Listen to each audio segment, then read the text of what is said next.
As principais informações de Curitiba e região a partir de agora. Vida News, com Luciana Pombo e Luiz Fernando Mussi. Muito boa tarde. Neste momento, 3h05. Está no ar o Vida News de hoje. Hoje é quinta-feira, dia 25 de abril de 2013. Hoje é dia da ONU, a Organização das Nações Unidas. Léo, boa tarde. Boa tarde, Lu. Como é que tá? Tudo bem? Bem, graças a Deus. E você? Tudo certo, pronto para mais um. Para mais um dia cheio de notícias para você, ouvinte do Vida News. Ciro Júnior, boa tarde. Boa tarde, Lu. Tudo bem? Tudo ótimo. Como é que tá o dia para você? Maravilha. Não apesar do resultado, né? Daqui a pouquinho você vai trazer essa manchete aqui, infelizmente. Primeiro paranaense, que caiu fora da Copa do Brasil. Daqui a pouquinho os detalhes. Vamos às manchetes do dia? Manchetes do dia. E hoje eu vou começar por Brasília. Quem traz o destaque, Paula Bittar. O motorista que participar de rachas pode passar mais tempo na prisão. É o que prevê projeto aprovado nesta quarta-feira pelo plenário da Câmara. Opa, Paula, boa notícia, hein? Enfim, vão fazer alguma coisa contra os boys, principalmente, que adoram fazer racha pelas capitais brasileiras. Vamos ver. Principalmente filhos de políticos que adoram fazer racha. Políticos também. Vamos ver se esses caras vão ser presos, porque a lei seca para eles não existe, né? Então, vai ter que existir. Vamos começar a cobrar a lei aqui nos nossos microfones. Ciro Júnior, agora a manchete do esporte. Toninho Cecílio deixa o comando tricolor após fracasso de ontem pela Copa do Brasil. A culpa sempre é do treinador. E o destaque agora vem de Balsa Nova, Glauco Silveira. Câmara de Vereadores faz 2 sessões seguidas para aprovar nova lei. Balsa Nova com 2 sessões seguidas. Vamos ver que tipo de lei são essas que estão sendo aprovadas. Precisa de sessão extraordinária para isso? Bom, 2 pedófilos acusados de abusar sexualmente de 8 crianças, na maioria meninos, foram presos hoje pela Polícia Civil do Estado do Paraná. Os detidos são aqui do município de Piraquara, região metropolitana. Segundo a polícia, os suspeitos criavam perfis falsos em redes sociais, onde se passavam por crianças e começavam amizades com as vítimas. Foram encontrados nos computadores dos suspeitos mais de 32 mil, presta atenção, 32 mil arquivos com conteúdo pedófilo. Um dos detidos é portador de HIV. Olha só o absurdo. Portanto, você que tem filhos, muito cuidado. Facebook, Twitter não é coisa para criança. Se a criança tem, se você deixou seu filho ter, não tem problema nenhum, desde que você tenha a senha, que você veja esses acessos. Porque não é possível que uma criança seja vítima de um bandido como um pedófilo. 3h07, agora a informação é de Rogério Ataíde.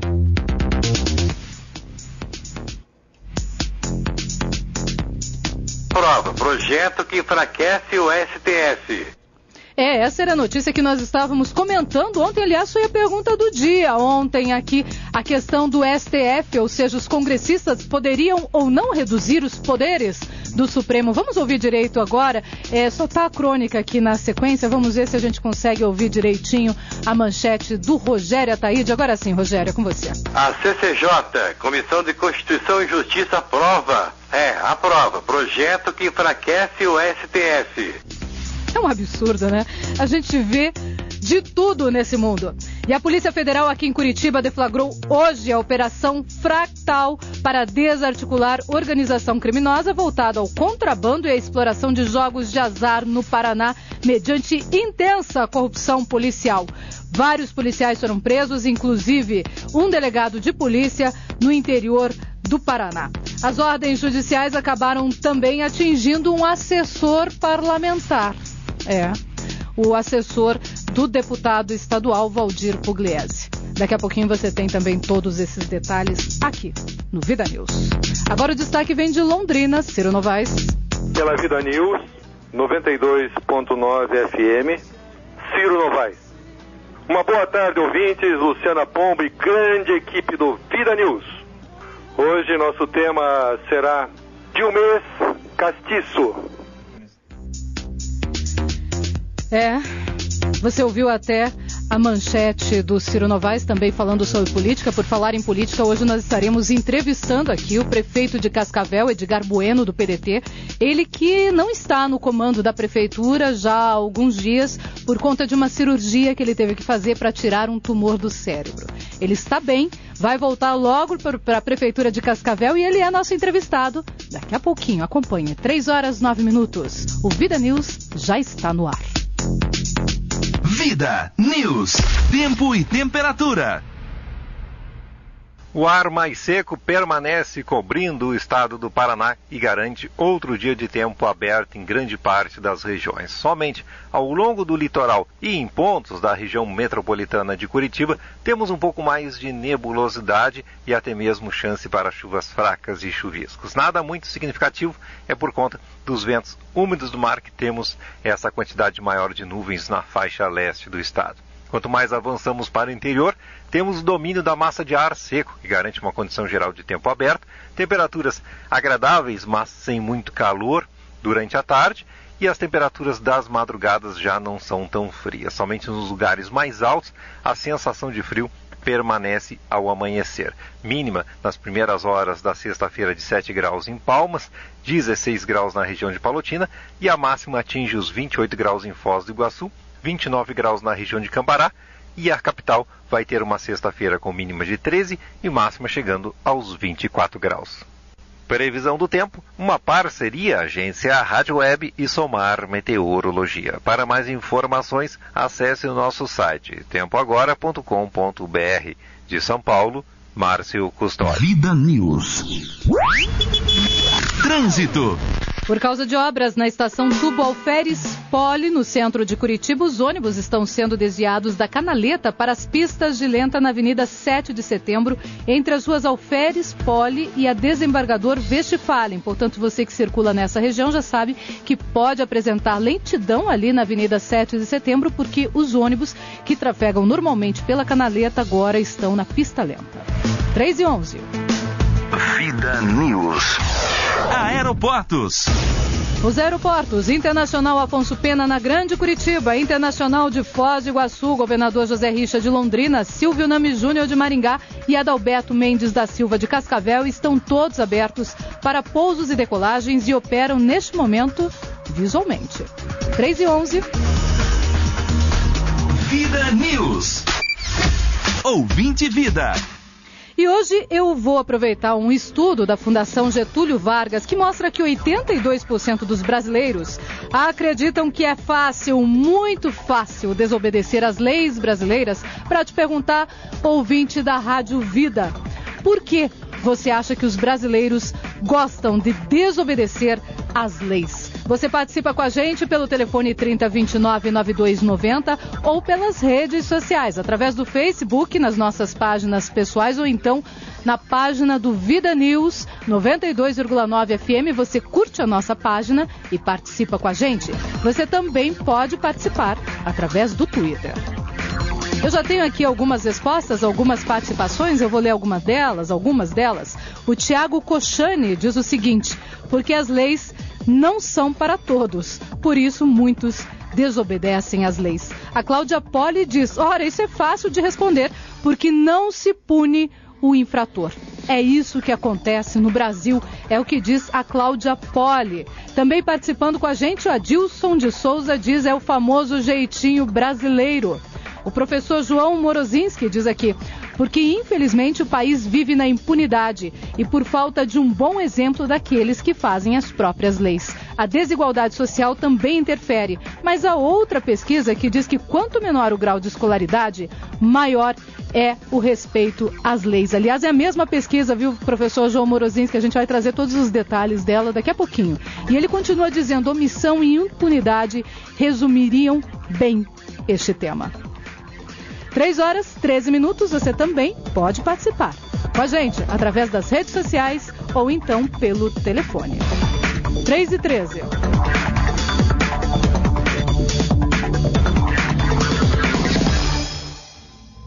Vida News. Entrevista. Então, nosso entrevistado agora seria o prefeito Edgar Bueno, ele que é do PDT. mas ele acabou de falar aqui com a nossa produção, pediu desculpas, mas hoje ele não está bem e não consegue falar.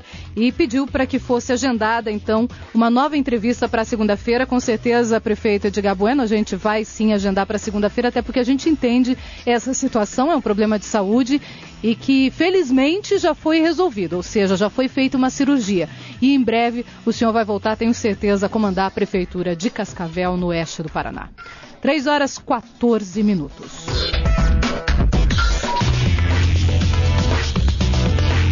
Vida News. Crônicas. Já se tornou proverbial a dificuldade que a presidente Dilma Rousseff tem de concatenar ideias, vírgulas e concordâncias quando discursa de improviso. No entanto, diante da paralisia do Brasil e da desastrada condução da política econômica, o que antes causaria somente riso e seria perdoável, agora começa a preocupar. O desespero desse governo, que se manifesta com frases estabanadas, raciocínio tortuoso, indica tempos muito difíceis pela frente, pois é principalmente da presidente que se espera inteligência e habilidade para enfrentar o atual momento que atravessa nosso país. No mais recente atentado à lógica, à história e à língua pátria, ocorrido no último dia 16, Dilma comentava o que seu governo pretende fazer em relação à inflação. E lá pelas tantas, disparou, entre aspas, eu quero adentrar pela questão da inflação e dizer a vocês que a inflação foi uma conquista desses 10 últimos anos do governo do presidente Lula e do meu governo. Fecha as aspas. Na ânsia de mais uma vez assumir para si e para seu chefe, o ex-presidente Luiz Inácio da Silva, os méritos por algo que não lhes diz respeito, Dilma primeiro cometeu ato falho e depois colocou na conta das conquistas do PT o controle da inflação, como se o PT não tivesse boicotado o Plano Real. Esse sim, responsável por acabar com a chaga da inflação no Brasil. Em 1994, quando disputava a presidência, Lula chegou a dizer que o Plano Real era um estelionato eleitoral. Vocês se lembram? O fato é que o governo parece perdido sobre como atacar a alta dos preços e manter a estabilidade a duras penas conquistada, principalmente com um Banco Central submisso à presidente.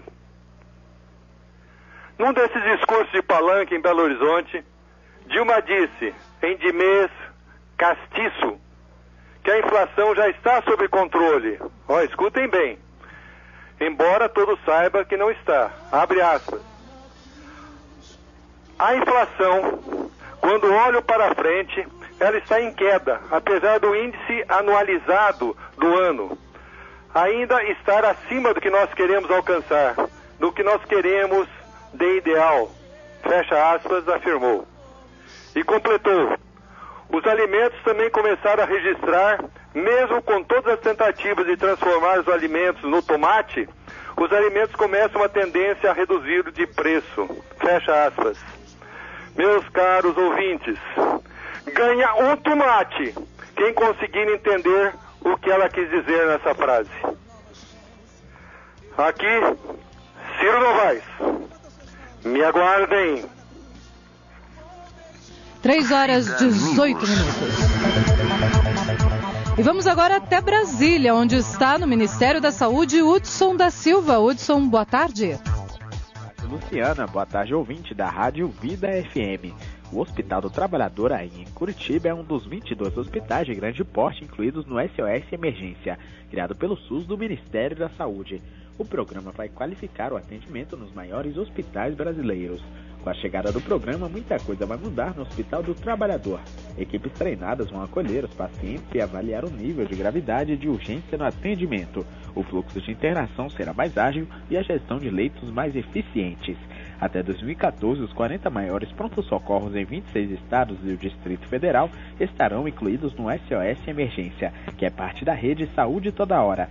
Outros serviços de saúde oferecidos pela rede são o SAMU 192, UPA 24 horas, salas de estabilização, serviços da atenção básica e Melhor em Casa. Do Ministério da Saúde para a Rádio Vida FM, Hudson da Silva. Boa tarde, Luciana. Até amanhã. Boa tarde, Hudson. Até amanhã com mais informações direto do Ministério da Saúde.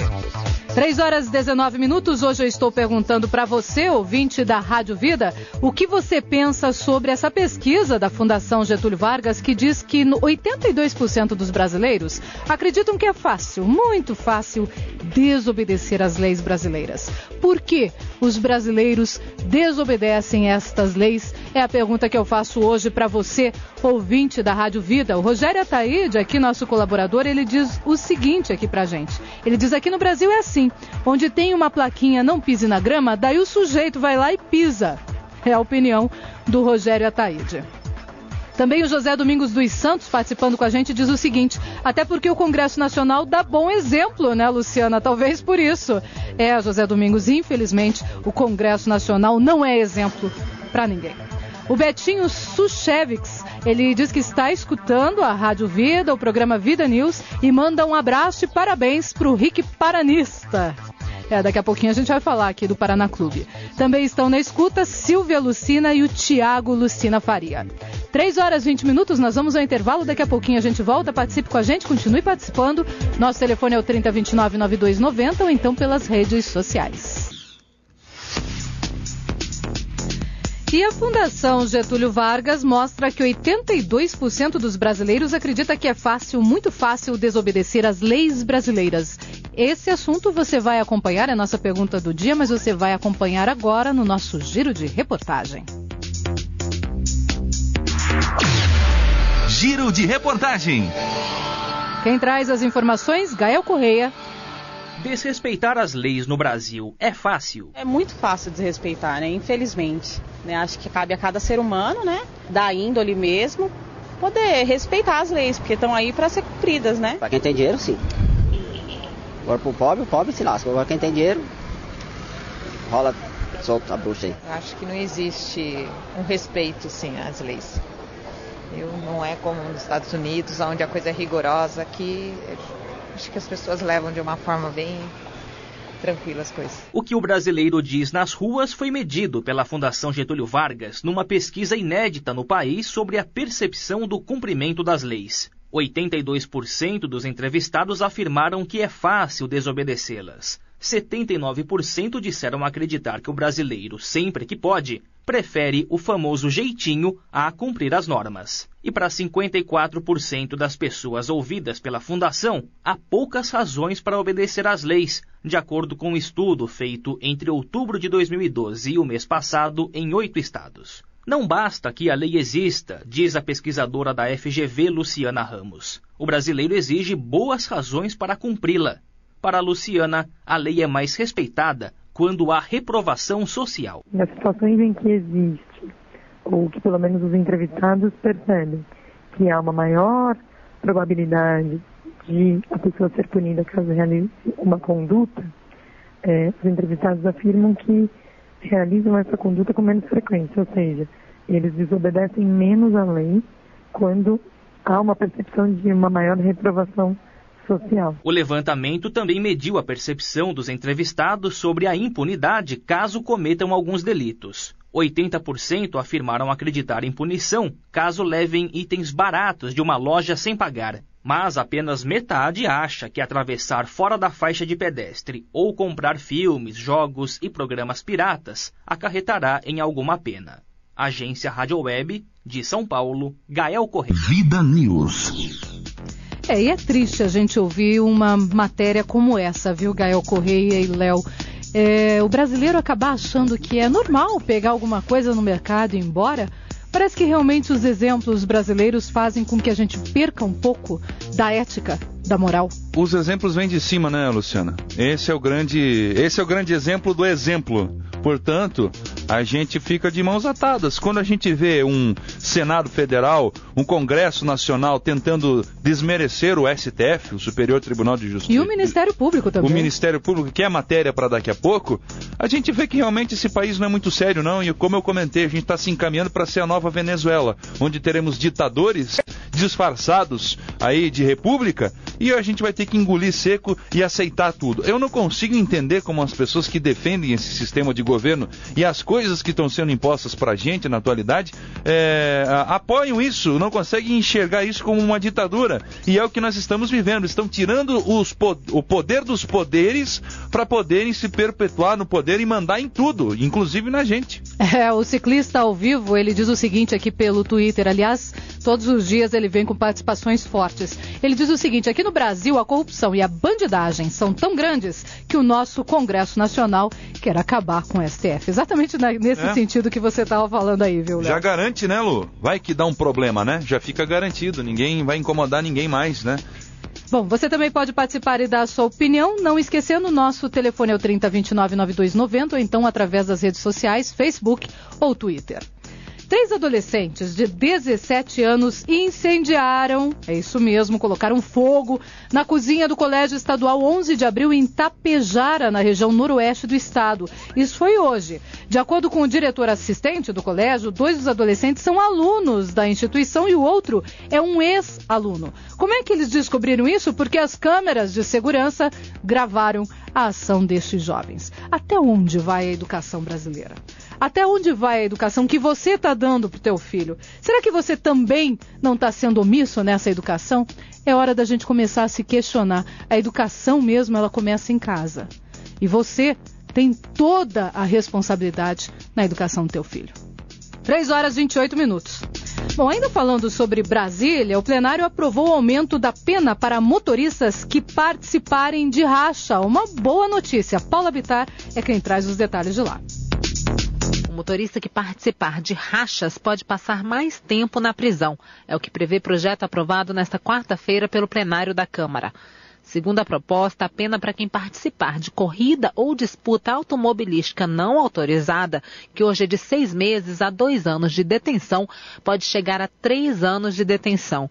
Se o racha provocar acidente com lesão corporal grave, o culpado pode pegar até 6 anos de reclusão e, se provocar morte, até 10 anos de reclusão. O texto aprovado também aumenta sanções como multas e gravidades de infrações dos motoristas que fazem ultrapassagens e manobras perigosas. Segundo o relator da proposta, deputado Hugo Leal, do PSC do Rio de Janeiro, o objetivo é reduzir a impunidade. Se é necessário, para a redução do número de acidentes, aumentar punições administrativas ou multas e também punições na esfera penal, na esfera criminal, é o que nós estamos fazendo. Nós estamos tentando exatamente, a exemplo do que foi a lei seca,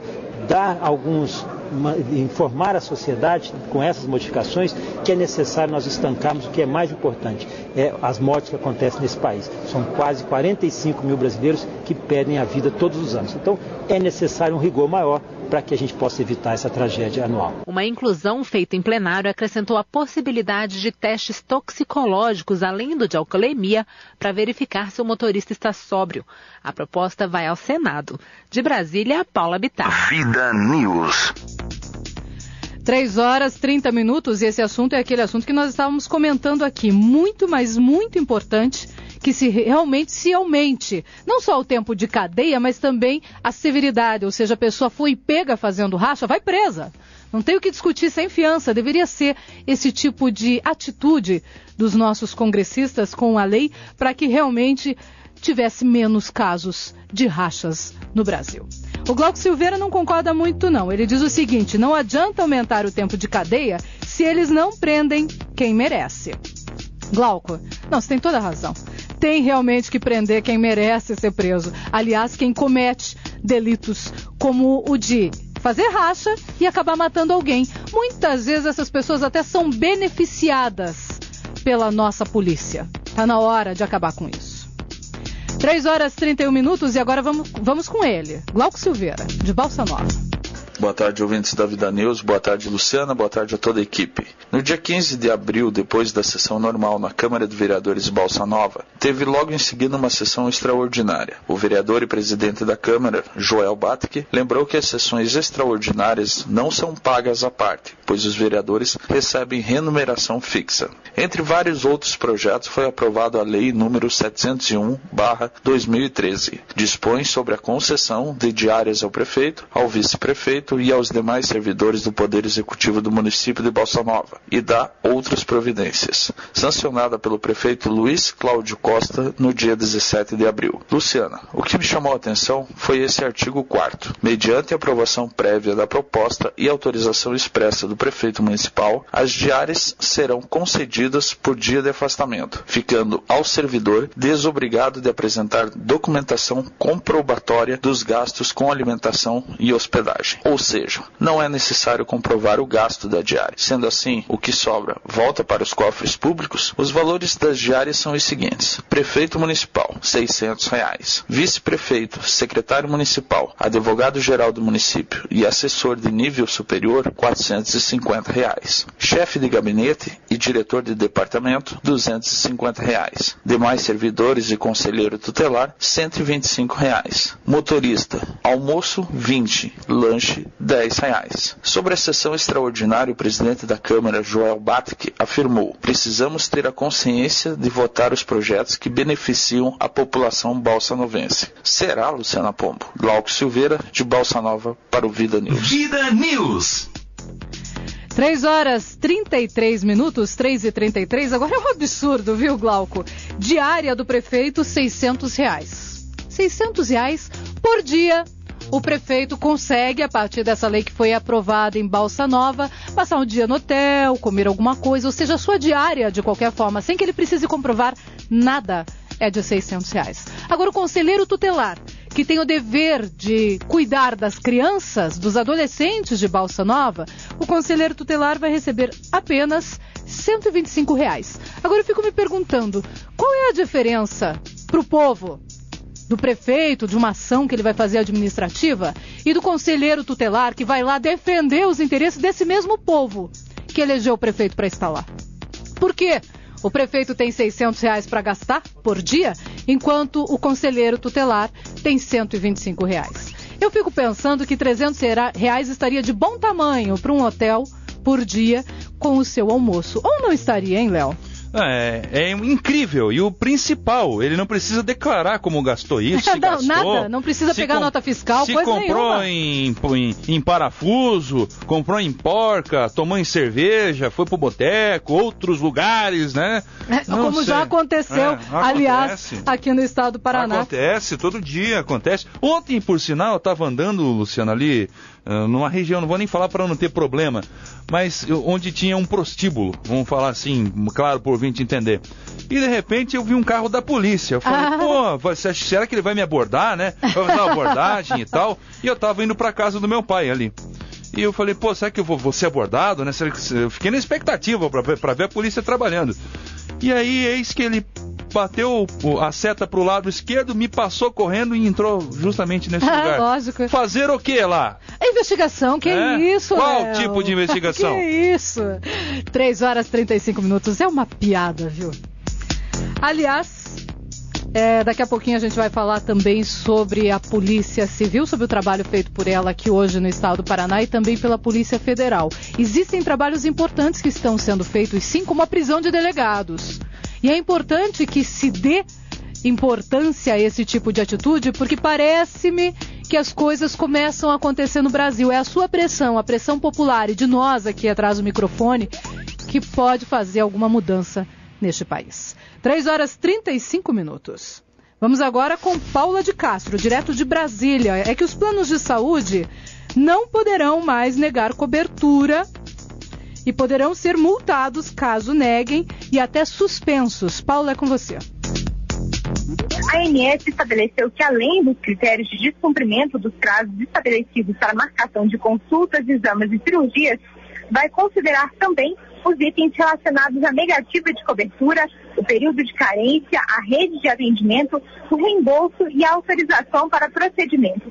De dezembro a março deste ano, foram registradas mais de 13 mil reclamações de garantia de atendimento, envolvendo 509 operadoras de planos de saúde. O anúncio foi feito hoje pelo ministro da Saúde, Alexandre Padilha, em audiência pública na Comissão de Assuntos Sociais do Senado Federal. De acordo com o ministro, dessa forma, o usuário vai ter mais qualidade no atendimento. Segundo o Ministério da Saúde, por causa da ampliação do monitoramento, as novas suspensões de planos de saúde só vão ocorrer em julho. No Brasil, mais de 48 milhões de pessoas têm planos de saúde com cobertura de assistência médica. Ao vivo de Brasília, Paula de Castro. Vida News. E agora voltamos aqui à região metropolitana de Curitiba. Campo Largo. Moradores do município de Campo Largo estão ganhando com uma nova estrutura escolar lá. As informações são de Jefferson Nunes. A satisfação de estudar e de trabalhar em uma escola nova é geral entre alunos, professores e funcionários do Colégio Estadual Geraldina da Mota, em Campo Largo, região metropolitana de Curitiba. Desde março deste ano, mais de 300 alunos estudam no novo prédio, que está recebendo os últimos acabamentos. A nova escola, construída pelo governo do estado, era esperada pela comunidade escolar há quase 10 anos. Antes disso, as aulas aconteciam em um barracão improvisado. Agora são 10 salas de aula, salas administrativas e pedagógicas, refeitório e quadra coberta. A professora de Educação Física, Paula Amanda Fragoso, destacou que esse era um dos maiores desejos dos alunos. Era o que eles mais queriam, né? Uma quadra, né, coberta e bonita, né? Para eles trabalharem. O colégio conta também com espaços para lazer dos alunos e para o contraturno. Outra melhoria foi na quadra, antes improvisada e que agora é coberta. Para aqueles que preferem atividades mais calmas, a escola conta com mesas de xadrez e de ping-pong no pátio. A professora de arte, Tatiana Hassi, disse que a realidade mudou ao passar para o outro colégio. Totalmente diferente da aula nessas salas. Tem luminosidade, não tinha lá, né? Não tinha janelas. É completamente diferente. Tem espaço, então bem melhor. Além dos professores e alunos, a nova estrutura também melhorou o trabalho dos demais funcionários da escola. É o caso da merendeira Denise do Rocio Naconechini, que agora trabalha em uma cozinha grande e completa com novos equipamentos. A comunidade escolar organizou uma comissão composta por pais, alunos e professores para acompanhar as obras na nova unidade. Após a conclusão da obra, a comissão vai se reunir para verificar o resultado final. Para o presidente da comissão, Antônio Moreno Arroio, que tem 2 filhos que estudam na escola, o novo prédio está de acordo com o que os pais esperavam. Antes de começarem as aulas, a direção, professores e os pais conversaram com os alunos sobre os cuidados que eles deveriam ter com a escola, uma forma de contribuir para preservar uma conquista tão aguardada pela população. Jefferson Nunes com informações da Agência de Notícias do Paraná. Vida News. E uma campanha de orientação sobre os riscos da hipertensão arterial, pressão alta, está ocorrendo hoje aqui na cidade de Curitiba, bem no centro, na Boca Maldita, até às 5 horas da tarde. Quem estiver passeando por ali ou quiser passar lá rápido por lá, poderá medir a pressão e também tirar dúvidas sobre a doença em uma tenda montada ali pela Sociedade Paranaense de Cardiologia. O público-alvo desta campanha neste ano é o público infantil. De acordo com dados da Sociedade Brasileira de Cardiologia, entre 6% a 8% das crianças brasileiras são hipertensas. A hipertensão é fator de risco para infarto e também para acidente vascular cerebral, o AVC. Aproximadamente 30% da população adulta do país tem pressão alta. 3h40. E agora você vai acompanhar a informação de Rogério Ataíde. A CCJ aprovou o controle de decisões do STF. Acompanhe. Boa tarde, Luciana Pombo. Boa tarde, Luiz Fernando Mussi, ouvintes e toda a equipe do programa Vida News. Texto de petista que obteve aval da CCJ da Câmara prevê que decisões do tribunal terão que passar por crivo do Congresso Nacional. 2 condenados do Mensalão participaram desta sessão. O Congresso Nacional discutiu ontem propostas que, se aprovadas forem, tiram o poder do Supremo Tribunal Federal e do Ministério Público, causando reações na corte entre procuradores e na oposição, que prometem ir à justiça contra a mais polêmica das medidas nascida no PT. É isso, PT. Trata-se de uma proposta de emenda constitucional que submete decisões do STF ao crivo dos congressistas, vistas por ministros da Corte como resposta a julgamentos que desagradaram os parlamentares. Pobre não pode ficar desagradado, que vai preso do mesmo jeito. E os parlamentares se desagradaram e agora está isso aí. No caso do Mensalão, por exemplo, foram condenados deputados e a antiga cúpula do PT por compra de apoio legislativo do governo Lula. Numa votação relâmpago e sem discussão nenhuma, a CCJ, a mais importante da Câmara, considerou legal a proposta que diz que decisões do Supremo sobre súmulas vinculantes e sobre leis inconstitucionais deverão ser ratificadas pelo Congresso Nacional. E tem mais ainda, Luciana Pombo, o Senado Federal, agora já não é a CCJ, o Senado Federal aprovou ontem projeto que amplia poderes de investigação dos delegados de polícia, tanto civil quanto federal, na condução de inquéritos policiais. Caso não haja recurso, o texto segue para a sanção da Presidente da República. Contrários à medida afirmam que ela reduz as atribuições do Ministério Público, que já protesta contra outro projeto em tramitação no Congresso. O ministro, presta bem atenção nisso aí, ó. O ministro do Supremo, ministro Gilmar Mendes, disse assim, que o projeto evoca coisas tenebrosas para o Brasil. Brasil, quem não age não é. Rogério Ataíde para o programa Vida News. Vida News. Esportes. E vamos falar sobre esportes. Antes de falar do esporte, eu só quero dar mais uma nota aqui. Hoje, o ministro da Pesca e Aquicultura, Marcelo Crivella, está aqui no estado do Paraná.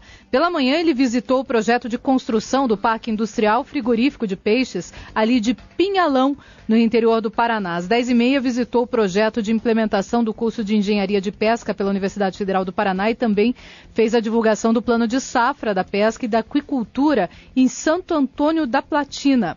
E agora, nesse momento, ele está em Cornélio Procópio, onde ele visita daqui a pouquinho a instalação do frigorífico do peixe e a apresentação do projeto da Associação dos Piscicultores de Tanque de Rede do Paraná. Nós tentamos falar com o ministro, mas ele está bastante atarefado ainda lá. Se der tempo ainda hoje no nosso programa, nós conseguiremos falar com ele. Vamos ver. Não estou prometendo. Vamos tentar. 3h44. E agora esporte, vamos começar falando do Paraná Clube, né, Ciro? Pois é, Luciana, que tristeza ontem. Que coisa, né? Ninguém esperava. Nós três fomos tão otimistas com relação ao Paraná Clube. O Leão ainda foi um pouco mais pé no chão, postou no empate, mas mesmo assim garantindo o Paraná Clube na próxima fase. Mas quem em sã consciência vai imaginar o Paraná Clube tomar de 3-2 pro time fraquinho da Silva, que nem é o São Bernardo. Fraquinho da Silva, foi boa, hein? Pois é, impressionante. O público até que compareceu, Luciano, no Ecoestádio, foram 4.222 pessoas. Para ver aquele vexame, a torcida no final do jogo gritando fora vergonha, fora o Toninho Cecílio, fora diretoria, jogadores sem raça, os palavrões não vamos poder falar, obviamente. Lógico. Mas olha, foi um final de noite triste, lamentável para os guerreiros que estavam lá ontem, daquele frio. Sinceramente, não tem nem o que comentar do jogo apático que fez o Paraná Clube. E hoje já veio a confirmação no site oficial do Paraná Clube que o Toninho Cecílio não é mais técnico tricolor. Bom, até foi um pedido dos torcedores, né? Mas infelizmente não foi culpa. Não foi. Daí o Paraná Clube vai trazer quem? Eu já vi que estão tentando trazer o Tencati, que é o técnico Londrina, mas o que eu duvido muito que o procurador Tencati é o Sérgio Malucelli, que é o gestor do Londrina, do Tubarão. Que não teria não vai liberar nunca, ainda mais para o Londrina. Ainda mais uma situação que o Londrina está hoje. Que já está garantindo a Série D, está lutando pelo... Se viesse vir depois do Paranense, mas apesar disso, jamais vai liberar para vir para jogar no Paraná Clube. Eu duvido muito, teria que entrar muito dinheiro que não deve acontecer, né? E é isso, só lembrando então que o Toninho Cecílio, que assumiu o Paraná Clube em setembro do ano passado, fez uma boa campanha no passado, tirou o Paraná Clube das chances de rebaixamento, né? Olha o que está acontecendo com o Paraná Clube, está 3 anos seguidos lutando para não cair para a Série C. Não, é vergonhoso, não dá para entender aquele time que tinha garra, que quando começou lá atrás foi tetracampeão paranaense, não dá para acreditar. Penta, exatamente, foi pentacampeão. Não dá para imaginar que esse time seja esse mesmo que agora está nessa situação. Não, e agora o negócio é correr atrás de reforços, né? Praticamente já estão garantidos o zagueiro Brenner, que jogou no Bahia, que está no Bahia, e o atacante Léo do Arapongas. Os dois já jogaram no Paraná. O Brenner é aquele mesmo. Aquele mesmo que jogou no Paraná. Ele foi pro Botafogo e daí foi pro Bahia. Daí não se criou no Botafogo, também não está indo bem no Bahia, que vai retornar para casa, né? No Paraná Clube ele foi bem em 2011. Mas vamos falar, eu achei muito estranho ele ter ido pro Botafogo, né? Mas no Paraná ele foi bom mesmo. No Paraná é uma coisa. Agora, pega o Botafogo na primeira divisão. Porque você está querendo dizer que o Paraná não é time grande. Não, mas não é da primeira divisão. Não, foi uma piada. A diferença... Existe uma diferença toda, até de estrutura. Sim, completamente. E outros que devem chegar para o Paraná Clube é o Edu Amparo, do Arapongas, bom jogador, e o Neilson, né, vice-artilheiro do Campeonato Paranaense. E está confirmado, Ciro? Não está confirmado. Está em negociações, já fizeram propostas para o Londrina, vamos esperar ver o que acontece. A vantagem do Paraná é que agora o Paraná vai ter dinheiro do leilão do imóvel. Quer dizer, esse é o momento de investir. Esse é o momento. Né? O Neilson é um baita jogador. É um jogador para chegar lá, vestir a 9, jogar ao lado do Reinaldo e fazer gols. Que o Paraná Clube precisa de alguém para o Lúcio Flávio servir para fazer gol. Que não adianta. Infelizmente, JJ não foi bem no Paraná nesse campeonato. Nos dois campeonatos, 2 vergonhas. 2013, o Paraná Clube, até agora, meio do ano, esqueça o torcedor paranista. E agora vai jogar só daqui a 30 dias. O jogo de verdade para o Paraná Clube é só de 30 dias na estreia do campeonato da Série B. Olha só, o Rick Paranista, ele diz que vai te responder aqui no grupo do futebol. Futebol Paranaense VIP. Exatamente, ele diz o seguinte: olha, Ciro, vai sobrar muito pouco da grana do Tarumã. E esse ano, esqueça que vamos subir, porque se for para subir e dar uma de coxa caindo no ano seguinte, melhor ficar mais um ano e ajeitar a casa. Eu comentaria isso nos microfones potentes do Vida News se eu fosse um comentarista. Programa que, aliás, é comandado pela minha amiga Luciana Pombo, líder em audiência no rádio da minha Curitiba. Só que... E ele diz, quem sabe, em breve, a gente possa trazer até mais informações positivas do Paraná. Só que eu não concordo, sinto muito, Rick, eu sei que ele é um torcedor paranense, mas se for com a mentalidade de, não vou subir, que eu vou cair ano que vem, então nem... Vai fazer o que na Série B desse ano, então? Mas é. então nem dispute. Então eu vou disputar com a Série B desse ano para não tentar subir. E outra, o diretor mesmo do Paraná Clube, o Brasil, falou que vai sobrar mais ou menos 10 milhões de reais, pagando as dívidas, vai sobrar para investir no time. Não, é 10 milhões, do Paraná Clube. Rick, se realmente forem 10 milhões não é pouco dinheiro. Não é pouco, ainda mais para um campeonato de segunda divisão, que é um campeonato fraco tecnicamente, é para montar time para subir. Que se não montar time para subir, olha, ano que vem, tchau e benção. Não, e tem que arrumar a casa sim, Rick, mas esse é o momento. Arrumar a casa e subir. O Paraná Clube, na minha opinião, não consegue nem ser direito um time de segunda divisão. Não consegue ter esse suporte. Ele vive oscilando na segunda divisão. Problemas e mais problemas. Situações e mais situações. Primeiro, o Paraná Clube tem que pensar em ser um time da segunda divisão. Ter o porte de um time da segunda divisão. Manter o salário, manter o elenco, manter técnico, ter condição de mandar suas partidas em paz e tranquilamente dentro dos seus domínios, dos seus estádios, atrair a sua torcida, fazer um trabalho de fortalecimento, ter o torcedor presente, um trabalho de marketing bom e excelente. Estava no caminho certo quando estava com o Ricardinho no comando. Aí a coisa degringolou de volta. Então, na minha opinião, o Paraná Clube está preocupado em ser campeão da Série A do Campeonato Brasileiro. Está errado. O Paraná Clube tem que pensar em ser um time da segunda divisão, ter porte de time da segunda divisão, de ter condição de poder lutar para aí sim ter essa estrutura toda formada e partir para uma primeira divisão. Como que um time que não consegue lotar os seus domínios, os seus estádios, quando tem uma partida importante, vai querer ir para a primeira divisão, vai querer ter receita de time da primeira divisão? Eu entendo a nação paranista, os paranistas têm todo o meu respeito. Paraná Clube é um dos times que eu amo aqui nesse nosso estado, gosto de todos e luto por todos. Agora, tem que pensar como um time de segunda divisão. Ele é hoje em dia. Ele está nessa que vai subir o ano que vem, desde quando caiu. E não funciona assim. Não, é exatamente o que você falou, exatamente que o torcedor paranista falou aqui pra gente. É o que o Rick disse. Que eles mesmos não acreditam que tem time de primeira divisão. Não tem, mas não tem. Então, nem o próprio torcedor paranista não quer que o time suba. Vai passar vergonha. Não tem suporte, não tem... É uma pena. Eu já acredito que o Paraná já é o 6º ano seguido na segunda divisão. Tem que subir. Infelizmente, as rendas da televisão cada ano baixa mais. Sim. Ou seja, se não fizer alguma coisa, não investir para subir, olha, vai ficar sempre lutando aí para não cair para a Série C. Até que um dia caia, daí eu quero só ver o pepino. O Glauco Silveira, ele faz o seguinte comentário sobre a troca de treinador. Ele diz o seguinte: poderia vir para o Paraná o leão ou o cavalo. Menos cachorro, porque o Paraná já traumatizou, diz ele. Uma alusão ao São Bernardo, né? Exatamente. Bom, vamos falar do Coxa? Vamos falar do Curitiba. Aqui não tem muita coisa nesse meio de semana, Lu, porque é o meio da semana livre, né? Não tem nada nesse meio de semana, não tem nenhum jogo, tá folgando, pode falar assim. Não, que foi interessante, você viu o campeonato paraibano ontem? Essa é excelente. 5-0, né? 5-0 do CSP que não vai jogar. Né? Pode uma coisa dessas? Ou seja, mostrando a superioridade desse time com relação ao Souza. Vai ficar mais fácil pro Curitiba. Tem aí a notícia do Everton Costa, tá em fase final de preparação. A gente aguarda aí o retorno do atacante do Curitiba, assim como o Keyson, tá prometido para metade de maio. Será que volta? Tá bem? Eu acho que volta. Uma coisa é voltar, outra coisa é jogar, né, Lu? É verdade. Ele tá há quase 2 anos sem jogar futebol. Aliás, sabe jogava muito, Keyson. Muita bola. E eu fico imaginando, sempre fiquei sonhando com esse ataque com Alex na esquerda, Rafinha na direita e na frente o Você já imaginou? Keyson. Ia ser um timaço. Funcionando, Rafinha né? Maravilhoso. Funcionando. Também. Vamos ver se isso acontece, né? Eu creio que o Keyson não vai ter condição física e também condição aí técnica de jogar um futebol pleno esse ano de 2013 ainda. Ele vai estar aí atuando em algumas partidas com menor expressão, contra times um pouco inferiores aí. Só no segundo tempo. Isso, entrando nos 15 minutos finais, não forçando muito, porque ele também é um jogador de muita estrela. E quando entrava no segundo tempo, quando estreou no Curitiba, resolvia. Ele era aquele jogador que entrava e faltando 20 para acabar e acabava com o jogo, jogava Mal tudo. Comparando, ele seria mais ou menos como é o Alex hoje no Curitiba ou o próprio Paulo Baier no Atlético Paranaense. Ele definia as situações e levou o Curitiba à primeira divisão em 2007. Ele, o Henrique, que jogou ontem pela seleção, então não dá para esquecer o futebol que o Keyson tem. Agora, vamos saber se ele vai estar legal, se vai ter condição ou não, só no fim do ano. A gente vai saber de que Keyson a gente está falando.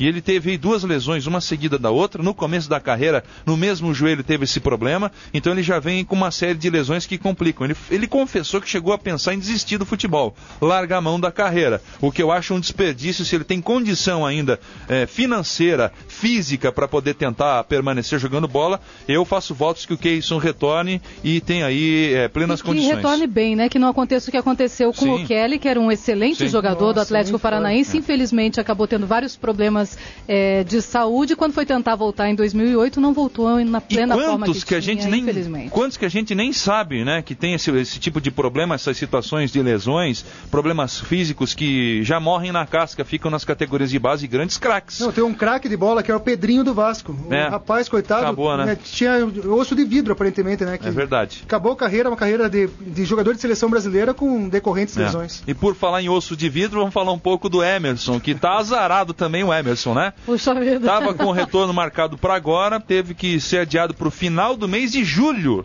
Então, só depois dos 2 primeiros meses do Campeonato Brasileiro, o Emerson, o zagueiro Emerson, que foi convocado pela Seleção Brasileira, vai poder retornar para o Curitiba para poder começar a fazer o início, como o Keyson também. Ele não joga desde julho do ano passado, então vai completar 1 ano sem pôr o pé na bola. O Emerson, uma situação bem delicada, bem complicada e difícil. Ele teve um problema no dedão e aí a situação dele ficou da seguinte maneira, Lu. Ninguém sabia o que fazer.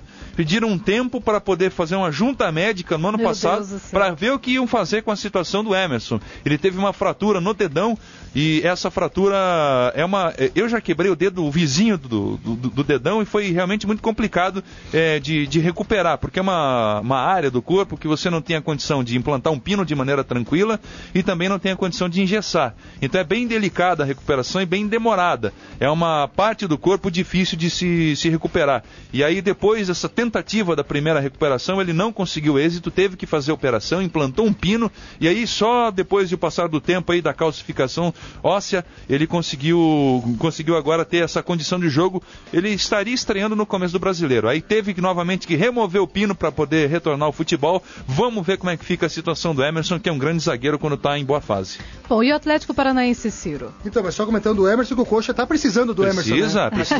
O Escudeiro. Veja bem, meu amigo.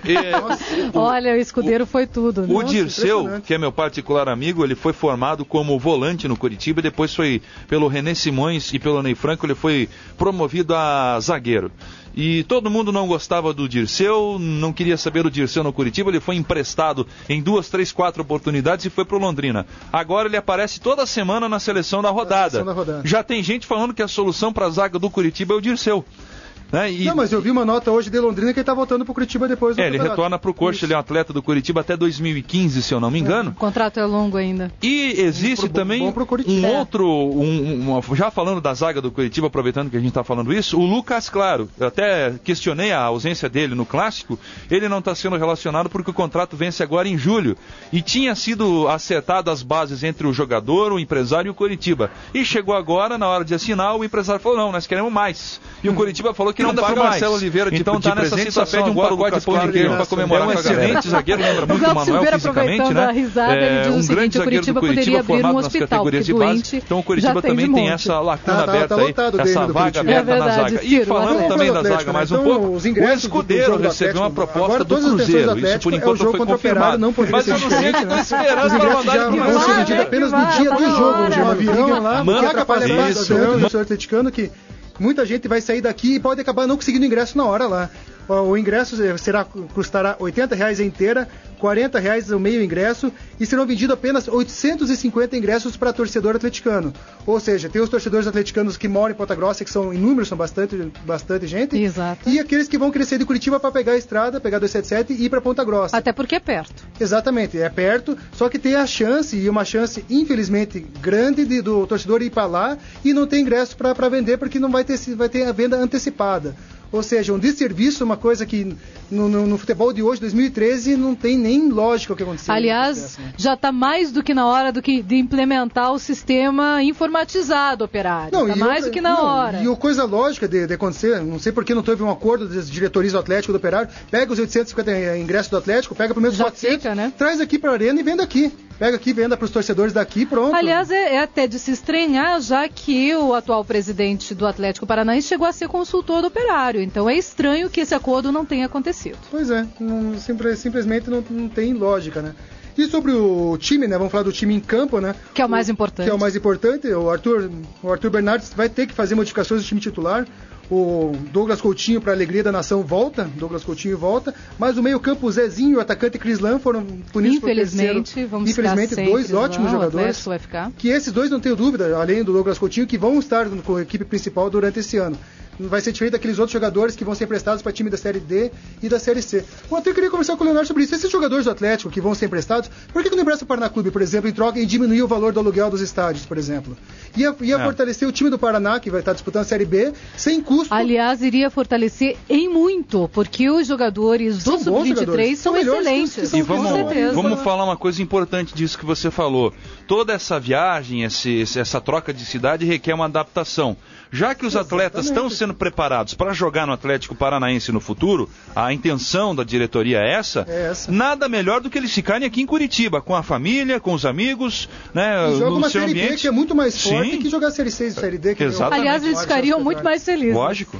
E ia ajudar bastante também o Paraná Clube, que está precisando, e também ajudaria o Atlético. Seria uma boa mão para os dois. Tem coisas que não sei porquê. Tem que ver. Não é boa colocação essa tua, viu, Cira? Tem que ver a mentalidade dos dirigentes. Ainda dá tempo, de repente eles têm uma luz ali. Às vezes precisa do primeiro passo de algum dos dois presidentes, do presidente do Paraná, o presidente do Atlético, e dar essa sugestão que eu acho que seria bem válida, principalmente o Paraná Clube, né? E do time, então, do provável time do Atlético não vai mudar, só essas três novas caras que vão estar no jogo de domingo. Vai ser o Santos, goleiraço Santos, o Léo, Rafael Zucchi, Bruno Costa e o Heracles, Renan Foguinho, Hernani, Elivelto e o Bruno Pelissari. E o ataque, daí no lugar do Crislan, sobe o Edgar Júnior do meio pro ataque e fazer uma dupla com o Douglas Coutinho. É um time forte, é um time no papel do Atlético, está indo muito bem e é o favorito para o jogo contra o Operário. Aliás, Renan Foguinho, quero só dizer que ele está jogando bastante bola, ao contrário do que muitos atleticanos gostavam de dizer nas redes sociais. Até fizeram uma campanha fora Foguinho e tal. Olha, o menino está surpreendendo. É com o tempo, né? É com o tempo. Também, falando ele em Foguinho... Menino, veio das bases. Falando em Foguinho, ele foi colocado em cada fogueira também já nesse... É verdade. Isso ninguém vê, né? Não vê. Daí jogar em fogueira é complicado, pegar um garoto desse fogueira. Mas agora, ele tá meio que virando o capitão do time nessa Sub-23 do Atlético. Ele é um jogador que tá de parabéns, cresceu muito em produção, mas eu acho que ele vai ser emprestado no decorrer do campeonato, que não vai ficar entre os 6 ou 7 que o Drubis vai usar pro restante do campeonato brasileiro. E o Thiago Faria, ele diz o seguinte: o Operário empatou os 4 jogos contra Paraná e Coxa e vai ser um jogo difícil, bem difícil, diz ele. E diz, ganhou do Londrina fora, tem que ter muita atenção. o grande teste para esses atletas aí agora são essas finais. Como eles vão reagir emocionalmente, porque eles ganharam do Curitiba agora e estão pensando que está tudo resolvido. E o Curitiba vai vir com o sangue nos olhos e a faca no dente para cima do Atlético, se o Atlético for para a final. Então vai ser o grande teste. Se esses meninos ganham no Curitiba e são campeões, olha, o elenco que o Atlético Paranaense tem na mão vai ser muito valorizado e vai ser fortalecido. Quem sabe, Luciano, a gente não precisa nem daqueles 3, 4 reforços que a gente falou. Agora depende muito disso, que é nessa hora que se separam os meninos dos homens e vê quem que é quem na situação. Se tem preparo psicológico até para segurar essa. Vamos ver como eles vão aguentar um Couto Pereira lotado com a pressão imensa da torcida do Curitiba. E a cobrança vai ser grande para cima do Coxa e o apoio também vai ser maior. Então vamos ver como é que vai ficar isso aí. Não. É um bom teste e é um bom final, uma boa final de campeonato, excelente final de campeonato paranaense. Só comentando o que o Thiago, nosso ouvinte, falou, o Operário é um time forte sim, mas é muito inconstante. Perdeu em casa, por exemplo, pro Nacional, que era um time que não tinha nenhuma vitória. Mas tem ido bem com os grandes, né? Exatamente, parece que... é o Robin Hood do campeonato paranaense. Exatamente. Exatamente isso, né? Ok. 4h02. Uma última informação antes da crônica. Mais uma semana violenta na cidade de Paranaguá. Teve assalto à mão armada em uma das ocorrências com troca de tiros e bandido baleado. Em outra ocorrência, tentativa de assalto a um brechó na tarde de ontem. E um homem armado com uma pistola invadiu o local e tentou praticar um assalto, mas não contava com a reação da proprietária, que usou um martelo e conseguiu espantar o bandido. Parabéns pra ela. É verdade. A polícia militar até tentou localizar o assaltante, mas ninguém foi localizado.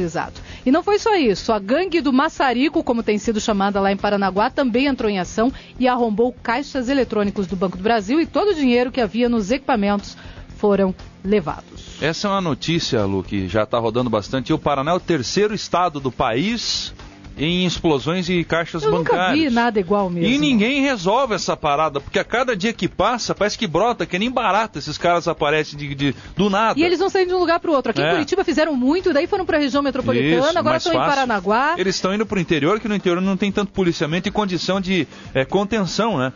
Então eu fico preocupado realmente com isso, não só o fato deles estarem roubando, furtando, mas o reflexo disso tudo, porque às vezes eles estão praticando esse crime ao lado de residências, de hotéis, de prédios, de locais perigosos, e eles não sabem, não tem a medida certa do tempero do negócio. Os caras explodem lá quantas bananas de dinamite e acaba causando uma tragédia maior ainda, mais complicado. Bom, 4h04. Boa. Vida News. Voadora do dia.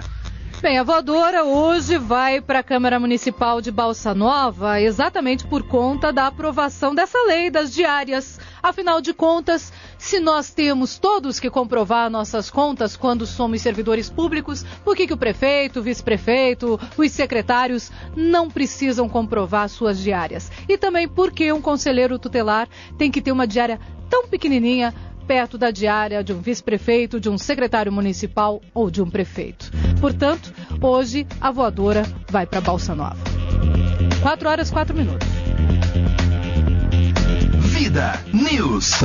Crônicas.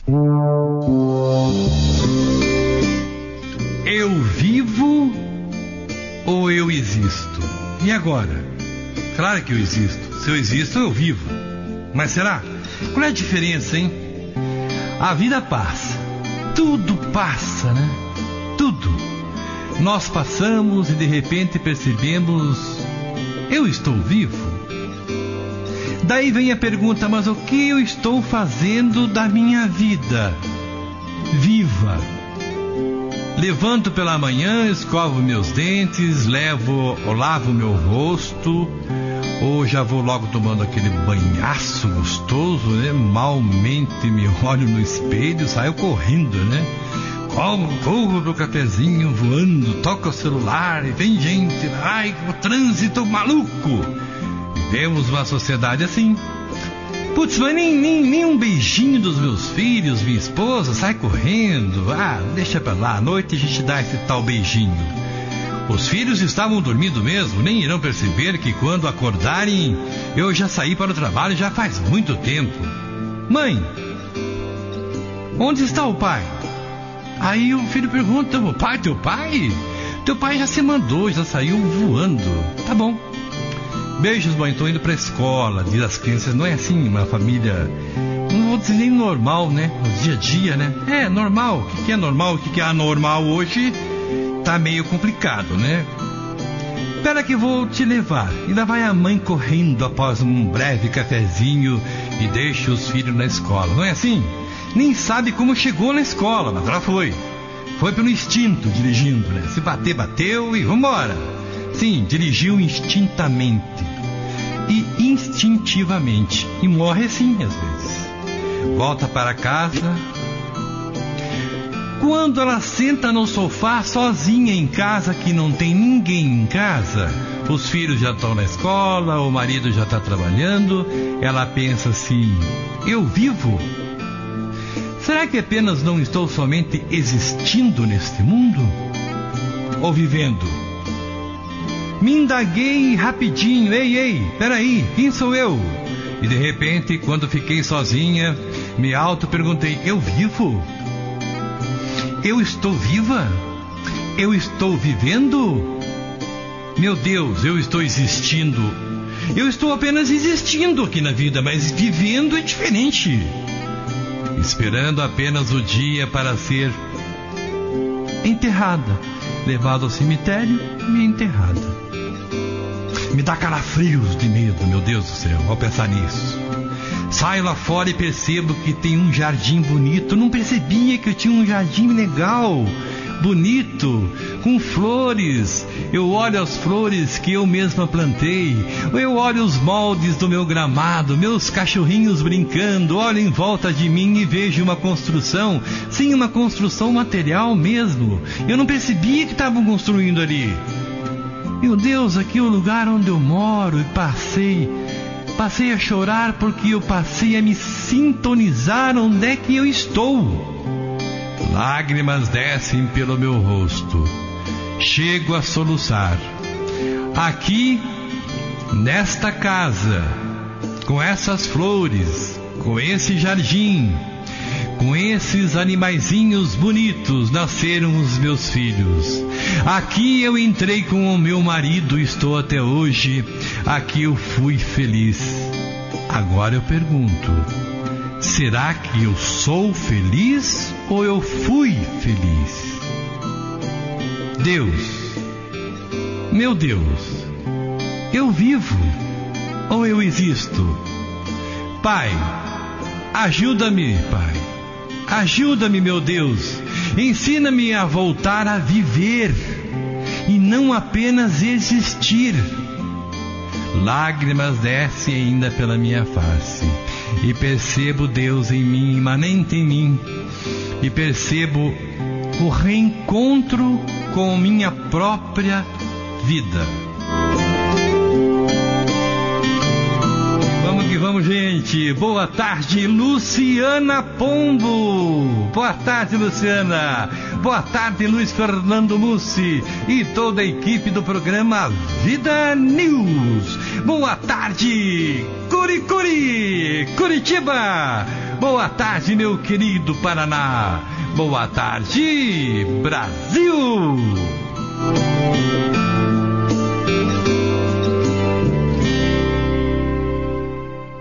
Vida News. Boa tarde, Rogério Ataíde. Boa tarde, Ciro Júnior.